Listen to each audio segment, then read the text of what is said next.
Olá pessoal, sejam bem-vindos a mais um episódio do podcast Educação em Foco. Hoje eu estou aqui com uma advogada especialista em Direito Educacional, diretora da Pública Gestão Educacional e também responsável por projetos educacionais online que visam orientar gestores do setor educacional sobre como melhor utilizar a legislação atual e os cuidados necessários. Doutora Sarita, é um prazer tê-la aqui. Oi, Fabrício. É um prazer, eu que agradeço o convite. Estou muito feliz de estar aqui hoje. Adoro falar sobre educação e estou aqui para o nosso bate-papo. Hoje é um programa especial, né? Porque a gente raramente fala sobre direito, legislação, né? Mas como é especificamente direito educacional, acho que sua presença aqui vai ser fundamental. Até porque os nossos espectadores e ouvintes, eles são geralmente professores, gestores educacionais e precisam ouvir muito o que a gente vai falar aqui hoje. Mas, como é de praxe, eu sempre pergunto aqui para o convidado como é que foi sua trajetória profissional, né? O que é que te levou a chegar aqui a ser uma especialista em direito educacional? Me parece que tem poucos advogados no Brasil que vão por essa área. E aí, como é que tudo isso aconteceu? Então, Fabrício, eu tive o prazer, a felicidade de, desde a época da faculdade, estagiar num escritório que foi pioneiro na área de direito educacional. Então, a minha trajetória profissional toda a minha expertise é na área de direito educacional, que é um ramo ainda, é considerado dentro da ciência do direito um ramo novo. Mas você escolheu essa área ou foi a oportunidade que você tinha naquele momento ali? Foi a oportunidade que eu tive. Eu fazia faculdade e tive a oportunidade de fazer um estágio no escritório em que os advogados estavam iniciando um trabalho de consultorias no estado de São Paulo, para municípios do estado de São Paulo, na área de legislação educacional, uma assessoria na área de legislação educacional, em razão da demanda que existia dos pequenos, principalmente dos pequenos municípios, de terem ali dentro da Secretaria de Educação, dentro da Diretoria de Educação, uma estrutura de pessoal capaz de resolver com facilidade, com agilidade, todas as demandas do dia a dia da educação. Então, numa prefeitura, quando o gestor educacional ele precisa resolver uma questão, ele tem que mandar lá para o setor jurídico da prefeitura, que na verdade é um setor jurídico que é responsável por todas as demais áreas da prefeitura. Então, muitas vezes, o jurídico da prefeitura, a Procuradoria Municipal, ela não consegue dar a devolutiva para a Secretaria de Educação com rapidez, eficiência e até mesmo com conhecimento. Porque nós, na faculdade, na universidade, nós não tivemos a disciplina de direito educacional. Essa disciplina não consta até hoje no currículo aí dos cursos de direito. Então, de fato, os gestores educacionais sentindo essa necessidade de lidar com o plano de carreira de professores, com questões relativas a direitos e vantagens, com a questão orçamentária dos recursos públicos que são vinculados à educação, Fundeb, fiscalização de Tribunal de Contas, de Ministério Público e de todas as questões que envolvem ali a organização do ensino, de educação infantil e de ensino fundamental, principalmente, que é o âmbito de atuação prioritária dos municípios. Então, sentindo essa necessidade, esse escritório no qual eu estagiei, os advogados já iniciaram um trabalho ali, que foi até um trabalho pioneiro aqui no estado de São Paulo, e hoje existem poucos escritórios que prestam assessoria nessa área, justamente devido à falta de formação acadêmica para isso. Então, hoje, os profissionais do direito que querem atuar nessa área têm que buscar uma formação além ali da faculdade. E aí, eu fui estagiar nesse escritório, me apaixonei pela área de consultoria. Então, no início ali, quando eu me formei, eu cheguei a realizar, nós advogados sempre temos habilidades para algumas áreas, trabalhista, penal, civil. Eu cheguei a atuar em outras áreas, principalmente a área trabalhista, eu sempre gostei muito. Mas tive que fazer uma opção ali, porque o escritório foi crescendo, as demandas foram aumentando e a partir de um dado momento eu me vi ali envolta na área de consultoria para os municípios. E a área trabalhista também é importante, porque tem vários municípios que têm o regime seletista, o regime jurídico dos seus servidores é um regime jurídico vinculado à CLT. Então, também essa Eu imagino também área que importante. A complexidade da legislação no setor educacional, ela foi aumentando, né? Sim. ao longo desses anos, desde que você começou lá atrás, enquanto você estava estudando, até hoje, acho que nos últimos 20 anos aí tivemos uma evolução muito forte nessa legislação. Sim, tivemos, porque as demandas, na verdade, os direitos foram sendo estabelecidos em legislação. Então, por exemplo, nós tivemos a instituição do Piso Nacional do Magistério Público, nós tivemos a instituição, por meio de lei, da composição da jornada de trabalho dos professores de educação básica pública. Então, existe ali um regramento para essa atividade docente que antigamente não existia, e as legislações já existentes foram sendo reformuladas, como, por exemplo, a legislação que hoje é a do Fundeb, que começou lá atrás com o Fundef, que era o Fundo de Manutenção e Desenvolvimento só do ensino fundamental, não abrangia a educação infantil. Depois foi transformado em Fundeb, mas por meio de... ele era uma medida provisória, ali, um Fundeb temporário na nossa Constituição, porque ele teve ali uma duração de 10 anos, e agora, em 2020, nós tivemos, por meio de uma emenda constitucional, a implantação do Fundeb permanente. Então, ele existe hoje na nossa Constituição Federal.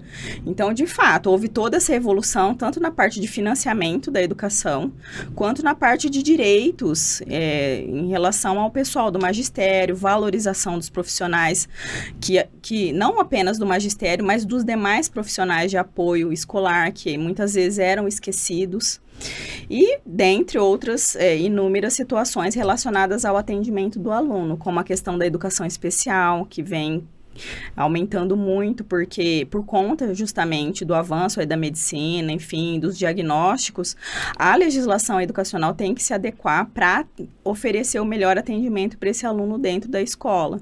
Então, nós temos aí várias questões também recentemente envolvendo a educação especial, também como legislações novas, mas você tem toda a razão.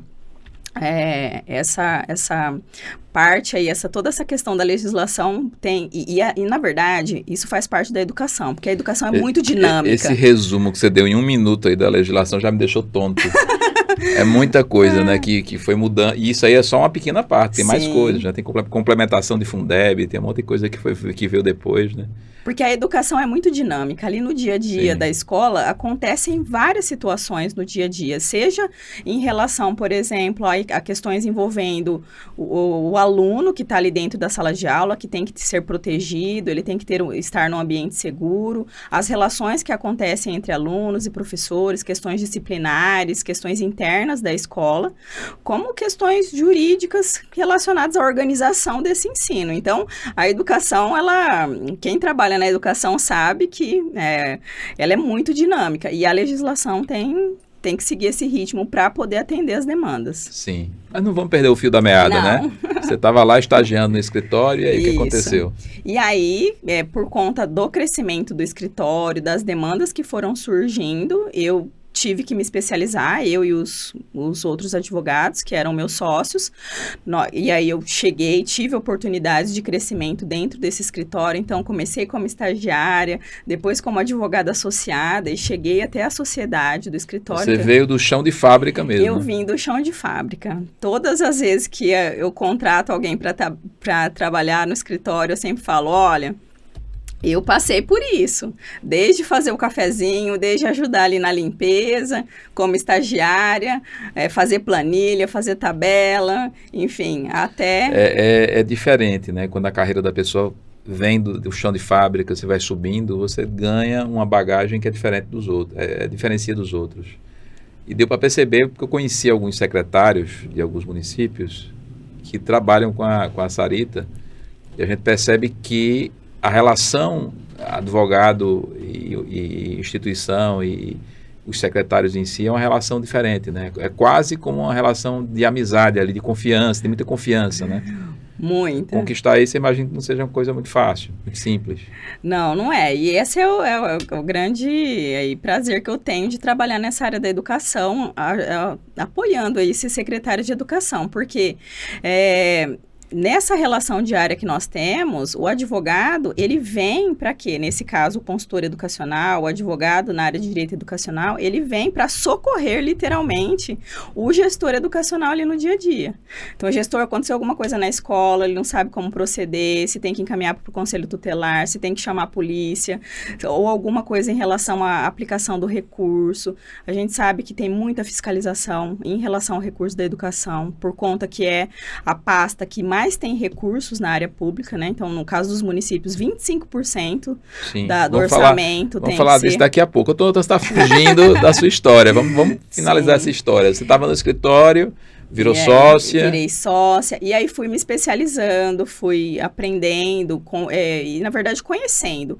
A minha experiência profissional é ali no dia a dia mesmo, porque a gente não conta hoje com cursos, tem algumas pós-graduações na área de direito educacional, mas aí eu fui construindo mesmo essa minha trajetória, assessorando os municípios na área de legislação educacional. A Secretaria de Educação como uma assessoria especializada na área de direito educacional, na área de educação básica pública.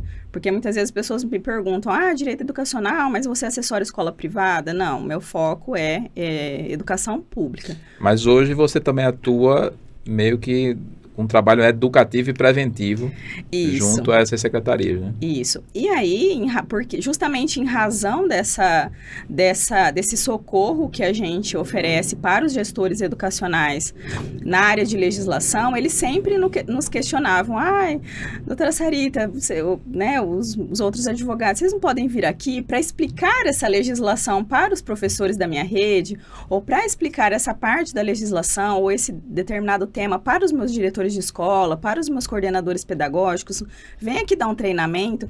E aí nós começamos com os treinamentos que são voltados para profissionais da educação. Ou seja, são profissionais que não têm formação na área do direito, mas que precisam ali diariamente no seu ambiente de trabalho conhecer o mínimo da legislação educacional. Ele precisa saber interpretar o regimento da escola, ele precisa conhecer o seu próprio plano de carreira, quais são os seus direitos, quais são os seus deveres. É porque tem uma legislação infrainstitucional, né? Sim. Quer dizer, tem uma série de regulamentações que não estão na lei, mas que estão dentro da entidade lá do município, né? Exatamente.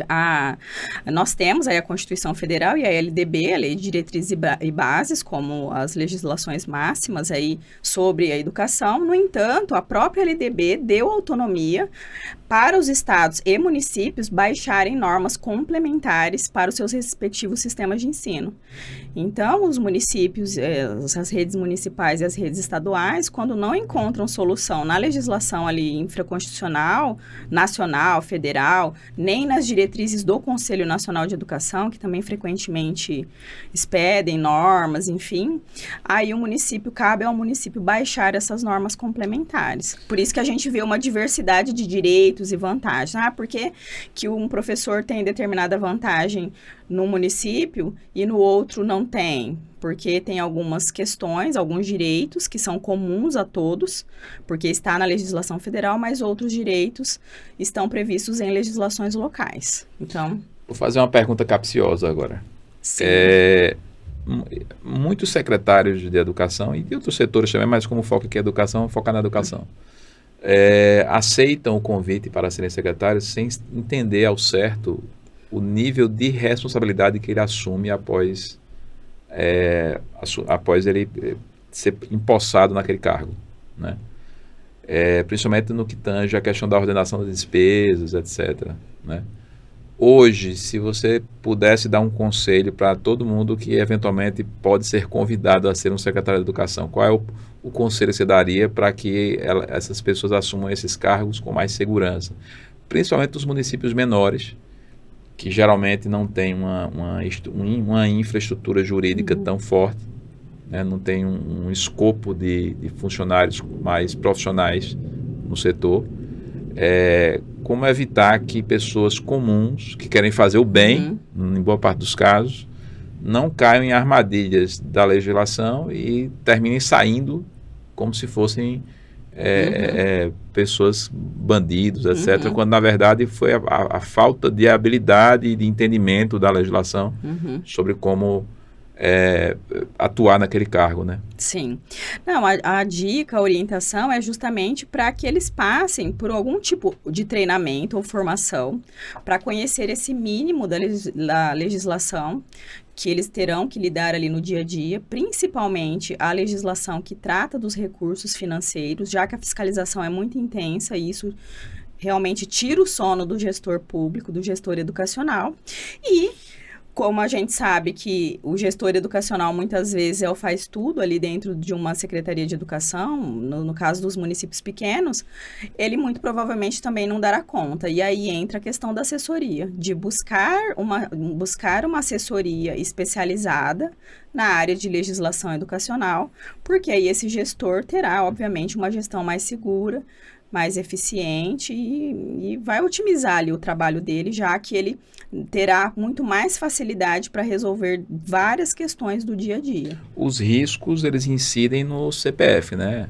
Sim, sim. Principalmente em relação aos recursos vinculados ao Fundeb, a gente tem um rigor maior em relação a essa questão do e na secretário prática, ser ordenador de despesa. Na prática, ele ordena despesas a partir de recursos municipais e federais, né? Quer dizer, Sim. ele termina mexendo com as duas Exatamente, esferas, né? Exatamente. Aumenta mais ainda a complexidade. Muito. E muitas vezes a gente sabe, principalmente quando se trata dos recursos federais e até mesmo os recursos do Fundeb, às vezes o gestor, muito embora ele assine, às vezes ele não está com o controle total daquilo que está acontecendo no município. Então ele precisa ter muito cuidado, conhecer de fato o que pode ou não, né, quais são as despesas que esses recursos podem ser utilizados para depois não sofrer qualquer tipo de penalidade, porque aí vai responder junto com o prefeito, né, no caso dos municípios. Isso é muito sério, né? A gente tem visto aí casos bem esquisitos.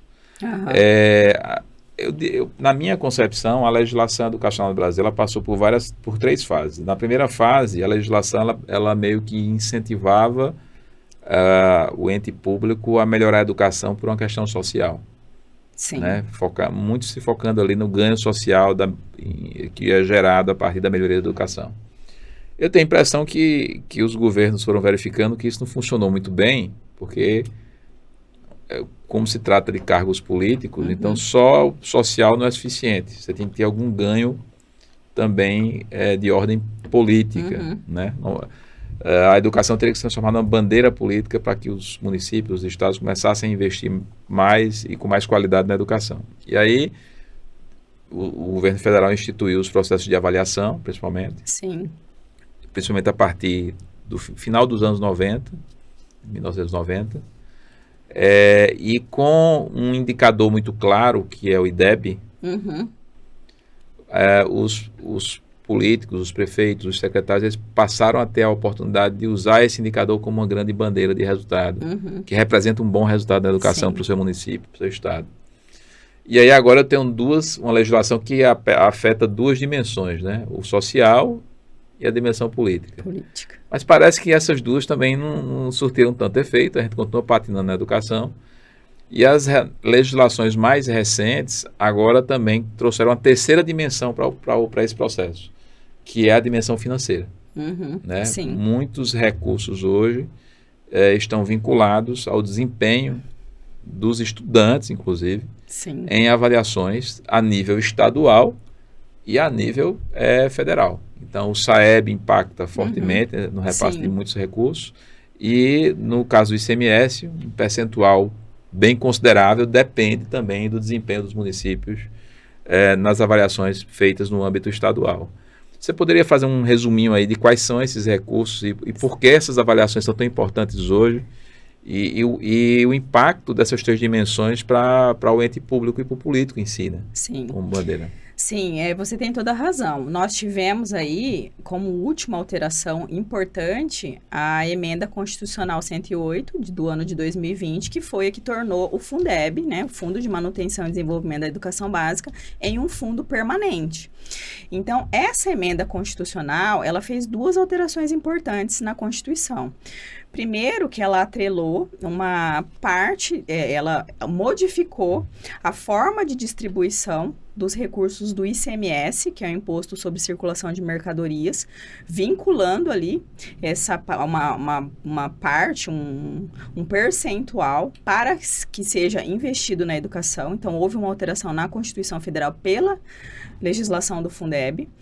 E, ao mesmo tempo, ela criou ali, dentre os 3 tipos de complementações do Fundeb, a complementação do VAR, que é uma complementação que é paga pela União aos municípios que demonstrarem que estão desempenhando e estão tendo resultados positivos na área da educação.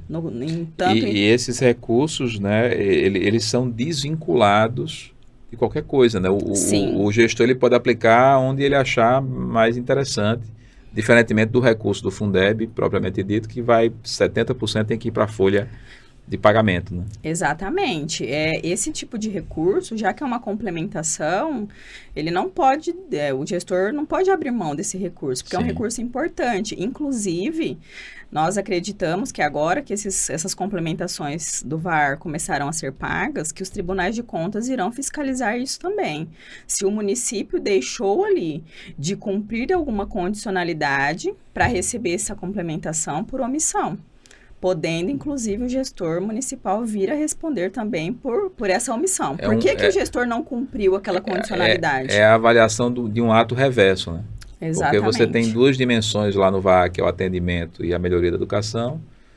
Às vezes o município não atinge uma, mas atinge a outra, ou não atinge as duas e deixa de receber tudo. Uhum. E às vezes ele deixa de receber porque ele não cumpriu um critério que seria relativamente simples de ser cumprido, né? Uhum. E aí, nesse caso, entraria nessa seara da omissão, da negligência. Negligência, né? Porque, por exemplo, você tem lá nas condicionalidades lá do VAR a necessidade de você atualizar o currículo no sistema do MEC, quer dizer, é uma coisa muito simples, burocrática, mas que se for esquecida, o município, a depender do tamanho, pode perder milhões. Sim. Né? Pode perder todo o recurso. Sim, então a partir desses 2 novos, dessas 2 importantes alterações, que a primeira delas é a questão do ICMS, que alterou essa participação dos estados e dos municípios no ICMS, que é o chamado ICMS educacional, né? Por isso que tem se chamado dessa forma, ICMS educacional, e a complementação, principalmente a do VAR, que é vinculada a essa melhoria da aprendizagem, a gente percebe a preocupação agora com a gestão financeira, como você colocou, mas focada na qualidade do ensino. Né? Esse recurso, ele será recebido pelo município, pelo estado, porém ele terá que demonstrar, por meio de indicadores de melhoria de aprendizagem e de redução de desigualdades socioeconômicas e raciais dos alunos, que aquele dinheiro está sendo bem aplicado, já que essas desigualdades estão sendo reduzidas e a aprendizagem está obtendo o melhor. Então, eu vejo que, o cerco está apertando, está se fechando. Eu tenho uma percepção que me parece que a maioria, ou boa parte dos secretários e municípios ainda não essa realidade não caiu ainda a ficha, né? Tem muitos secretários que ainda não entenderam que se não planejar a educação hoje, ele não vai receber recurso em 2026. Exatamente. Aqui, no caso do ICMS, nós teremos em 2025 o primeiro recebimento. Então, os gestores que estão saindo agora, que estão em término de mandato, talvez não estão preocupados com isso. Porém, os gestores que irão continuar, que tem aí a possibilidade, né, no caso dos prefeitos, que tem a possibilidade de reeleição e os seus gestores educacionais continuarão o trabalho, tem que se preocupar, porque o trabalho que está sendo feito nessa gestão refletirá no recebimento de recursos da próxima gestão. Porque no caso do VAR, por exemplo, a avaliação do SAEB ocorre a cada 2 anos. O resultado só é publicado no ano subsequente e aquele resultado só vai impactar no ano seguinte. Então, não tem como você fazer isso da noite para o dia. Você tem que ter um planejamento de longo prazo, né? Sim.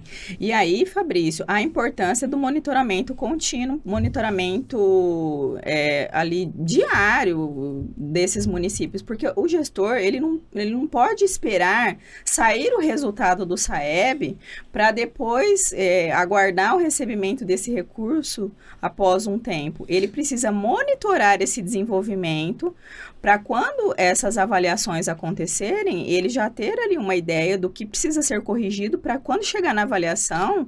Até porque o aluno que fez o SAEB, ele já foi, né? Ele já foi. Você não tem mais como agir Não. sobre ele. Exatamente. É um resultado do passado, não vai refletir o futuro. E esse, ao meu ver, é a grande dificuldade dos municípios, principalmente dos municípios menores. Porque uma secretaria de educação, uma diretoria de educação... muitas vezes ela não consegue instituir um modelo de avaliação próprio. Ela precisa ficar esperando o SAEB para poder ter um indicador. Ela não tem condições de estrutura física e operacional de implantar ali com os seus servidores algum tipo de avaliação, um monitoramento mais apurado. Então, hoje, eles ficam esperando esses índices oficiais, essas avaliações oficiais, que de fato tem muita credibilidade, já vem pronto ali para o município, né, em termos de recursos, mas o ideal é que o município já possa fazer isso dentro da sua estrutura. Com independência, né? Com independência, para quando chegar o momento das avaliações nacionais, enfim, para fins de indicadores nacionais, que as correções necessárias já tenham sido feitas. Exato. Inclusive, esse trabalho que a gente está fazendo na Questione, né, e a doutora Sarita está sendo uma parceira aí nesse trabalho na parte jurídica. Vamos falar um pouquinho aí do teu trabalho nessa área educacional, né? Eu sei que você está trabalhando com muitas capacitações, com formação de gestores. Como é que funciona isso? Então, Fabrício, como eu contei para você, tudo começou com as formações presenciais, em razão dali dos gestores, das prefeituras, dos secretários de educação, nos procurarem para dar as capacitações, vamos fazer uma capacitação para os professores sobre, por exemplo, regimento escolar, ou sobre os direitos e deveres da carreira docente, ou capacitar ali os diretores de escola, e a própria equipe da Secretaria de Educação em relação à legislação de financiamento, enfim. Então, tudo começou no presencial mesmo, fazendo as capacitações em loco. Só que com o passar dos anos, e aí a gente teve o momento da pandemia, nós tivemos que transformar essas capacitações também no formato online. E hoje, então, meu trabalho, eu me dedico hoje 100% na empresa que é a Pública Gestão Educacional, que é uma escola online, que é voltada, ela tem como foco oferecer capacitações, cursos de capacitação formatados para profissionais da educação. Ou seja, normalmente eu não falo com profissionais do direito. Eu trago a legislação, esse contexto da legislação educacional, num formato que... Entra um trabalho de professor mesmo, né? Porque tem que ter um didatismo aí incrível, né? Isso, porque eu não posso trazer aquela linguagem do direito, toda aquela formalidade da ciência do direito para um profissional que é o pedagogo. Porque... E você tem que dar exemplos práticos. Exemplos práticos. Além disso, você tem que conhecer a prática. Exatamente. Então, hoje, todos os nossos cursos são formatados nesse sentido. Eu tenho alunos que são advogados, que são procuradores, que procuram, porque querem também se aperfeiçoar, ali trabalham numa procuradoria jurídica, ou querem fazer assessoria, eu tenho alunos, mas a maioria dos nossos alunos na pública educacional são profissionais da educação. Qual é a maior dor hoje, Sarita, ou as maiores dores dos municípios e dos secretários de educação hoje? Eles te procuram hoje mais para quê? Primeiro, a questão de plano de carreira dos profissionais da educação. A gente tem toda uma legislação que garante direitos para os professores de educação básica pública. Inclusive, piso do magistério, existe um piso nacional e existem regras para a composição dessa jornada de trabalho. Além de toda a parte da Constituição Federal e da LDB que traz a questão da valorização do profissional da educação, que ele precisa ser estimulado a se capacitar. Como que o professor ali em sala de aula, ele faz um concurso público e ele tem uma carreira ali de 25 anos, se for uma mulher, ou de 30 anos, se for um professor, um homem. Como ele passa toda essa carreira sem se atualizar? Então, como estimular esse professor, esse profissional da educação que está lidando ali diariamente com uma nova geração a cada ano, com novos estímulos, com novos desafios, até mesmo por conta aí do desenvolvimento humano, como estimular esse professor a se atualizar. Então, vem essa questão do plano de carreira para trazer incentivos para esse profissional sempre estar se capacitando, se atualizando e tendo a sua contrapartida remuneratória. Então, eu estimulo o professor a se capacitar, mas eu ofereço algo em troca em termos de remuneração, em termos de vantagens na sua carreira. Então, plano de carreira é sempre uma questão importante na área da educação. E também porque envolve sindicatos, né? Sim. Deve ser uma pressão bem grande Sim. nos municípios em relação a esses planos, né? Sim. Eu percebo também que uma das dificuldades dentro desse tema que você está abordando aí é a criação de indicadores de desempenho dos professores. Isso. Né? Justamente pelo fato da maioria dos municípios não terem sistemas de avaliação internos, né, próprios, fica muito difícil você criar indicadores objetivos. Sim. Porque eu creio que, juridicamente, o ideal é que esse indicador seja muito claro e objetivo. Tem né? que ser objetivo, isso mesmo. E não existe indicador mais claro e objetivo do que um número que quantifique, de alguma forma, o aprendizado dos estudantes ou a cobertura do currículo, do que está sendo ensinado pelo professor em sala de aula. Sim. Se vier um indicador bem numérico, né, e confiável, é mais fácil de montar um plano Sim. de carreira, né? Exatamente. Hoje, até então, a gente acaba tendo que utilizar o próprio IDEB, como você citou, como indicador, mas o IDEB ainda tem as suas falhas, digamos assim, porque você não consegue apurar ali exatamente o tamanho da participação do professor. Exatamente. Né? E também, como ele é a cada 2 anos, fica complicado você agregar uma bonificação que vai durar sempre 2 anos. Sim. Né? Se você tivesse um indicador interno, você pode ir monitorando esse indicador ali anualmente, ou a cada 6 meses, ou a cada bimestre. Exatamente. Né? E aí, essa questão do plano de carreira e da criação de indicadores, que, como você bem colocou, tem que ser objetivos. A maioria, eu vejo muito planos de carreiras antigos que trazem ali critérios de progressão funcional, nada objetivos, que não funcionam, não surtem o efeito. O professor, ele lê o seu próprio plano de carreira, ele não consegue entender o que ele precisa fazer para ele evoluir na carreira. Então, o grande desafio hoje justamente é fazer um plano de carreira que realmente estimule o profissional, que seja claro, objetivo, que o titular daquele plano, ele possa ler e entender o que ele precisa fazer para poder evoluir na carreira. E, ao mesmo tempo, Fabrício, essa questão do plano de carreira traz uma outra importante dor e desafio para os gestores educacionais, que é a questão dos recursos públicos. Porque para você montar um bom plano de carreira, para você oferecer um plano de carreira que realmente traga esse estímulo para o profissional da educação, você precisa de recursos públicos para financiar todos esses direitos e vantagens. E aí entra novamente essa questão que a gente estava falando há pouco, desses novos recursos que a gente tem pela frente. Se os municípios passassem a utilizar indicadores de desempenho mesmo educacional, né? Você teria um vínculo direto com esses recursos, né? Exatamente. Porque se sobe o indicador, o recurso vai vir ou vai aumentar o recurso e você tem como pagar a bonificação. Você reinveste na valorização do profissional. É um ciclo virtuoso. O profissional, ele vai conseguir entender a participação, como ele é importante para aquele resultado e aí no recebimento do recurso e, obviamente, que aí sim isso vai poder voltar para ele. Porque você também bem colocou a questão do gestor educacional, né, o desafio que ele é quando ele assume uma secretaria de educação. Normalmente, são profissionais da educação, são professores que estão ali na sala de aula, pedagogos, que têm toda uma formação nessa área pedagógica, porém, quando vêm ocupar um cargo de gestão educacional, se deparam com questões administrativas. Esse é um auto interessante, né? Isso acontece na saúde também, né? E você ter, por exemplo, médicos, enfermeiros como gestores, pessoas que nunca tiveram experiência fazendo gerenciamento de praticamente nada, né? Com baixíssimo conhecimento da parte da legislação, justamente porque a área deles é outra. Na educação acontece isso também, né? É um pedagogo, é um professor da rede mais antigo que já foi diretor de escola. Sim.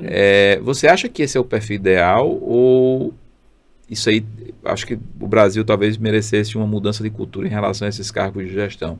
Porque em outros países é comum, nesses cargos de gestão, serem gestores e não pessoas especificamente da área de atuação lá, né? Então, o que é que você acha sobre isso? Eu acho que talvez o modelo ideal, o modelo mais adequado seria um modelo híbrido, porque a gente tem experiências também, são poucas, em menor quantidade, de pessoas que não são da educação e que vêm ocupar um cargo de secretário de educação.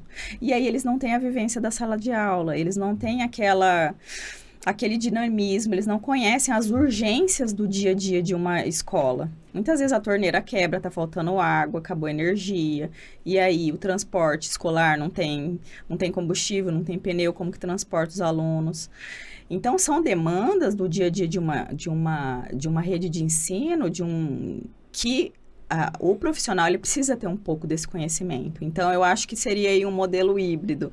Um treinamento na área de gestão é importante, mas também conhecer ali a área, um pouco da área pedagógica, do ambiente educacional. Então, se o cara é da área, ele tem que se capacitar na área de gestão. Se o cara é da área de gestão, ele tem que se capacitar na área afim. Exatamente. Esse seria o modelo ideal, ao meu ver. É a mesma coisa que eu vejo com os prefeitos, enfim.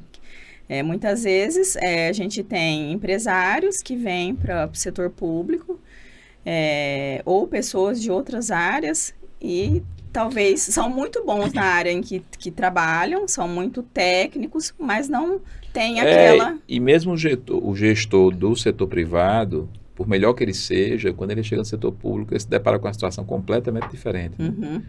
Tudo é mais lento. Eu tive uma passagem pelo serviço público, não chegou nem a um ano. E assim, para você comprar uma resma de papel é complicado. O que no setor privado é um negócio assim, né? Vai lá e compra. Não. Para comprar essa resma tem que fazer 3 orçamentos, não sei o quê, tem que ter todo um cuidado, né? Exatamente. Então, tem que ter um planejamento. Setor público é tudo baseado num planejamento.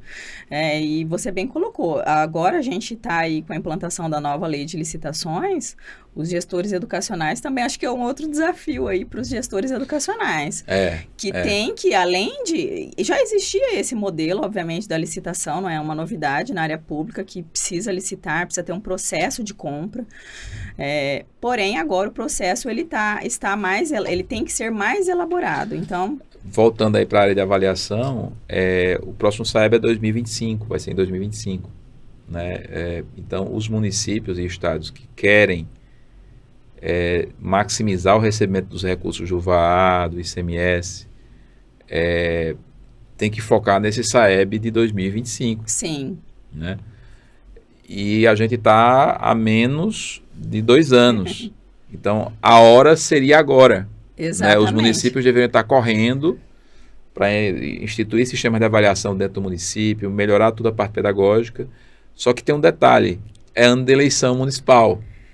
Então, os municípios estão num momento crucial para conseguir colocar ações em prática para ter um melhor resultado no SAEB em 2025, mas a maioria dos municípios está preocupado com a eleição e está esquecendo disso.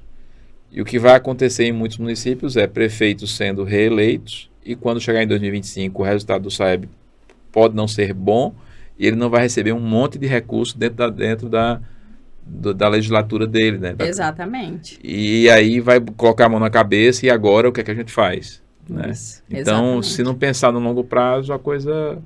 Tem que estar fazendo planejamento agora, porque tudo isso que você falou envolve processo de compra, de licitação, para você organizar toda essa questão de avaliação, enfim, você precisa de recursos humanos ou de assessorias, enfim, e isso também precisa ser pensado agora, como você bem disse, para que todo esse procedimento aconteça, esse sistema de avaliação comece a ser implantado, monitorado, para quando chegar o SAEB, os municípios poderem ter ali realmente um resultado satisfatório, mas como você bem colocou, precisa começar agora.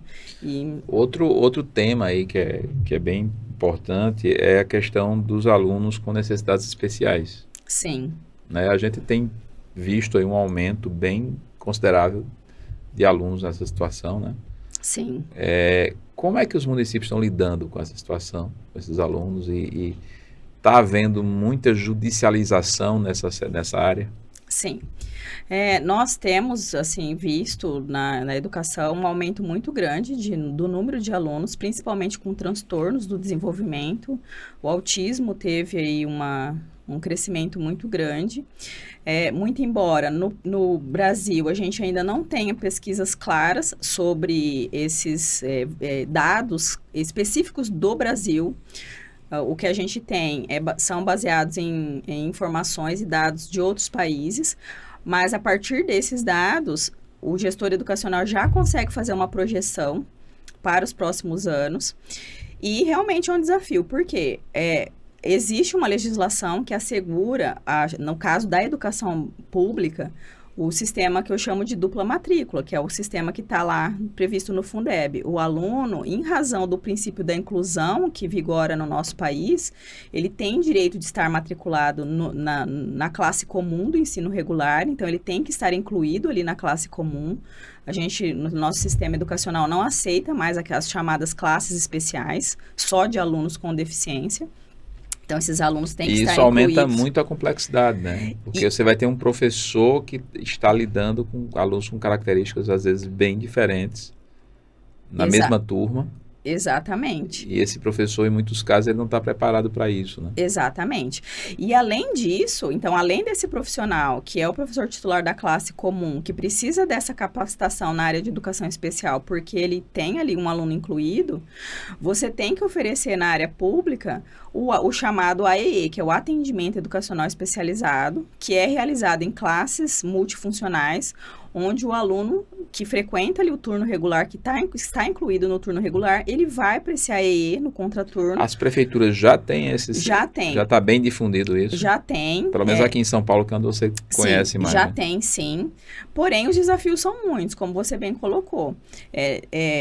Você precisa de profissionais capacitados para atender esses alunos. Então, o professor titular da classe, ele precisa ter conhecimento na área de educação especial. Às vezes, ele vai precisar de um apoio de um outro profissional, ou o aluno vai precisar de um apoio para suas atividades diárias, ali, locomoção, alimentação e até higiene dentro da escola, como também nesse contraturno, para que esse aluno receba ali dentro desse atendimento educacional especializado uma complementação ou suplementação da sua aprendizagem, naquilo que é a sua necessidade. Só que isso tudo demanda recursos, você precisa ter ali todos os recursos pedagógicos adaptados para as necessidades de cada aluno. Você precisa ter profissionais habilitados ou pedagogos para auxiliar dentro da sala de aula o professor, ou profissionais de apoio escolar, que são esses com características de cuidador, que é para auxiliar o aluno para ir ao banheiro, em atividades de higiene e alimentação. E aí vem a questão da judicialização, porque as famílias, conhecedoras dos seus direitos e da legislação que existe sobre esse assunto, a gente tem o Estatuto da Pessoa com Deficiência, a gente tem a Lei do Autismo, que é de 2012. As famílias hoje, elas têm mais informações, então elas buscam realmente esses atendimentos. E aí, normalmente, cai lá no Poder Judiciário, na dúvida, o juiz, ele vai proteger o direito da criança e vai mandar colocar ali um segundo professor para acompanhar esse aluno. Então, assim, aí são várias questões que envolvem esse atendimento. Como é que está o acesso, né, a esse nível de capacitação dos professores, né? Porque eu imagino que não é fácil encontrar profissionais extremamente capacitados para gerar capacitações de larga escala para uma rede tão grande como a brasileira. Não mesmo. Em todos os lugares que eu visito, nas consultorias, como também nos meus alunos, eu tenho hoje em andamento um curso de educação especial, voltado para a parte de legislação, né? Então, eu faço todo esse passo a passo da legislação. Sim, porque tem isso também, né? Tem a parte pedagógica, psicológica, etc. E tem ainda a parte da legislação nessa área. Do que o aluno tem direito, o que o poder público tem de dever. Porque o professor ele tem que, além de estar preparado para lidar emocionalmente, psicologicamente e pedagogicamente com o aluno, ele tem que ter o cuidado para não ferir nenhum direito daquele aluno. Exatamente. Né? E aí, nessa demanda, nas dúvidas ali que os alunos me mandam, todos se queixam justamente dessa falta de capacitação. Então, muitos buscam a capacitação particular mesmo. O próprio professor, ele busca ali fazer um curso para poder... O professor no Brasil é muito isso, né? No ensino superior e no básico também se assemelha muito isso. O professor chega na sala de aula nos primeiros 2 anos, ele passa 2 anos para aprender a ser professor. Sim. Né? E que isso a gente viu que lá no sistema que nós participamos lá de Londres, no sistema educacional deles, o professor passa por uma mentoria, por um treinamento ali. São 9 meses, né? E pelo relato lá do professor Arthur Galamba, que fez a palestra sobre o tema, né? Uhum. Ele fez essa capacitação ao chegar em Londres. E ele disse que foram 9 meses infernais, porque a capacitação era muito intensa. Uhum. E ele disse que nunca passou por nada tão intenso e que exigisse tanto dele, quanto foi a capacitação de 9 meses que dá a titulação, dá a habilitação para que a pessoa exerça a profissão de professor lá na Inglaterra. Exatamente. Né? E aqui no Brasil, a gente tem uma falha na graduação, ali no curso de licenciatura, que é muito criticado. A gente ouve muito isso na educação, que precisa melhorar a formação inicial desse professor no âmbito universitário, ali do ensino superior. Precisa melhorar, ele precisa de mais prática. Não tem praticamente nenhum tipo de conteúdo voltado para essa experiência. E depois esse professor, ele ingressa por meio de um concurso público e ele já vai para a sala de aula, sem nenhuma experiência, porque ele não teve a parte prática. Aqui a gente não tem a tradição da capacitação do professor de primeira entrada, né? Não ele tem. Faz o concurso público e já entra... Já vai para a sala de aula. Tem muito isso no setor público brasileiro, né? O cara faz o concurso para ser juiz, também sem muita experiência de vida, até já se torna um juiz. Exatamente. O juiz nem tanto, porque o juiz ainda tem lá uns níveis, né, que ele vai subindo. Mas o Ministério Público ele já entra direto também, né? Exatamente. O cara tá ali na biblioteca, passou a vida estudando na biblioteca, da noite para o dia ele está assinando coisas importantes que vão definir a vida das pessoas. Sim. Em muitos casos, sem ter tanta vivência, né? Exatamente. Me parece que o sistema de concurso público ele poderia ser aperfeiçoado, né? Sim, ele deve ser aperfeiçoado. Porque o professor, é lógico que no serviço público tem ali o período de estágio probatório de 3 anos, mas essa também é uma grande deficiência dos entes públicos. Mas quem acompanha esse estágio? Quem consegue avaliar? Quem supervisiona? Quem supervisiona? Muitos sistemas de ensino, muitos municípios não têm nem mesmo legislação regulamentando a avaliação de desempenho. As fichas de avaliação, os critérios de avaliação. É só tempo, né? Passou os 3 anos. Decorreu o tempo, já o professor ali e os outros servidores adquirem a estabilidade e aí você precisa ter esse profissional. Talvez o que está atrapalhando, né, essa questão seja o fato de, diferentemente da Inglaterra, que qualquer pessoa com graduação pode fazer a capacitação e se tornar professor. No Brasil você tem formações específicas e exclusivas para professores. Uhum. Então, em tese, esse contratado ele já estaria preparado para ser professor. Só que não está. Temos um problema educacional, inclusive na formação de professores, inicial. Que é o tema agora forte na mídia, né? Que o MEC está discutindo essa questão da formação de professores no Brasil. Mas só que esse professor não é bem formado na universidade, ele entra praticamente muito verde, sim. E ele deveria passar por um processo de supervisão, de acompanhamento e quatação, não passa. Aí, alguns por conta própria. E aí eu até me incluo, quando eu fui professor por muitos anos, e eu tive que estudar sozinho. Fui estudar avaliação, fui estudar pedagogia, fui estudar tudo que pudesse me nutrir para me dar mais segurança em sala de aula. Né? E muitos fazem isso por conta própria. mas uma outra parte espera o tempo passar. Sim. E a coisa E aí, fica. a legislação até foi adequada para resolver, em partes, esse problema, que na lei federal, a 11.738 de 2008, que é a lei, a gente conhece como a lei do piso do magistério, essa lei, ela também trouxe, além da instituição do piso nacional do magistério, ela trouxe a composição da jornada de trabalho do professor de educação básica pública, dizendo que esse professor, agora, a partir de então, a partir dessa lei, ele tem que ter 1/3 da sua jornada de trabalho, destinada a atividades extra-classe. Então, com alunos, a legislação diz que ele tem que trabalhar 2/3. E 1/3 seria, então, para atividades extra-classe, planejamento, avaliação e capacitação, que é a formação em serviço. Então, 30 horas, 10 horas é trabalho extra-classe. Exatamente. E aí, nessa atividade extra-classe, além da preparação de aulas, enfim, a correção, avaliação das atividades, tem que ter o tempo destinado à capacitação em serviço, à formação em serviço. Nessa extra-classe entra ainda a capacitação. Que no conceito de extra-classe, seguindo ali, fazendo uma interpretação da LDB, seria para essas atividades, planejamento, avaliação Porém, e capacitação em serviço. essa capacitação também não tem supervisão, né? E também não tem cobrança pós-capacitação para incentivar esse professor a aplicar o que ele aprendeu na capacitação, né? Por isso que a capacitação recomenda-se, eu recomendo isso para os meus clientes, nas assessorias, que essa atividade de extra-classe seja cumprida na escola.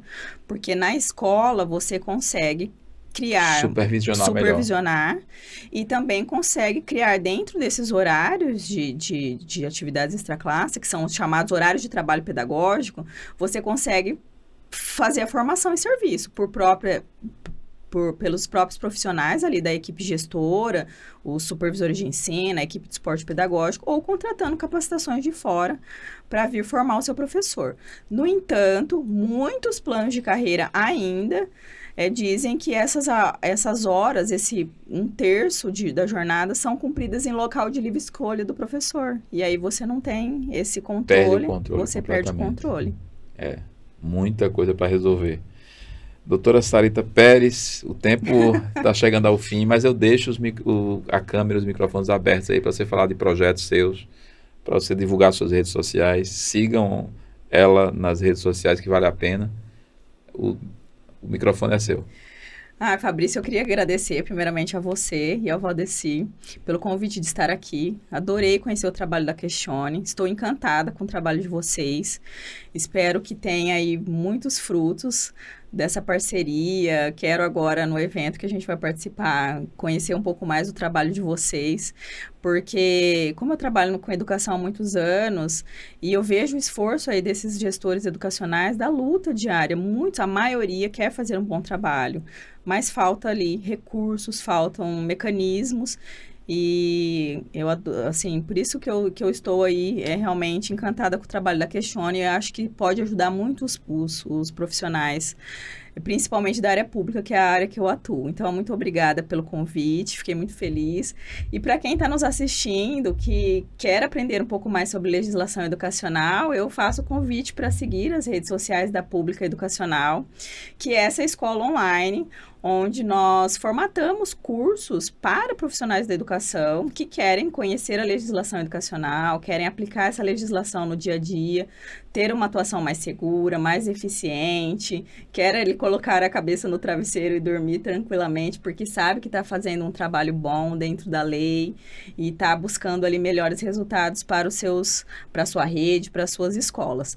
E nas nossas redes sociais, tanto no Instagram como no YouTube da Pública Educacional, frequentemente nós publicamos vários conteúdos gratuitos também e temos acesso e disponibilizamos ali o acesso aos cursos que frequentemente nós lançamos e estamos aí ofertando para vocês, profissionais da educação. Então, eu faço o convite para seguir a @Pública Educacional, tanto no Instagram quanto no YouTube. E também na minha rede social, Sarita da Mata Pérez, eu também compartilho várias informações, compartilho meu dia a dia na área de educação, das consultorias, dos treinamentos. Hoje, o meu foco é voltado para a formação dos alunos, então estou sempre interagindo com os meus alunos. E aproveito para mandar um beijo para todos esses alunos do Brasil inteiro, que hoje a gente tem aí, a Pública Educacional tem alunos de todos os cantos do Brasil. Estive agora recentemente, semana passada, participando de um evento, conheci vários alunos de outros estados e fiquei muito feliz. Então, muito obrigada. Boa, eu que agradeço. É isso aí, pessoal. Até o próximo episódio de Educação em Foco Podcast.